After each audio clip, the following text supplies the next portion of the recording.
Hi എല്ലാവർക്കും പുതിയൊരു OTT അപ്ഡേറ്റിലേക്ക് സ്വാഗതം. അങ്ങനെ നമ്മൾ കാത്തിരുന്ന പൈങ്കിളി OTT റിലീസായിട്ടുണ്ട്.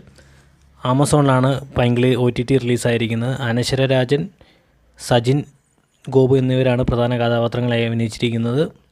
ചിത്രം കണ്ടിട്ട് നിങ്ങളുടെ അഭിപ്രായങ്ങൾ കമൻറ്റായി രേഖപ്പെടുത്തുക. അതുപോലെ ഈ ചാനൽ സബ്സ്ക്രൈബ് ചെയ്യുക, ഷെയർ ചെയ്യുക, ബെൽ ബട്ടൺ അമർത്തുക.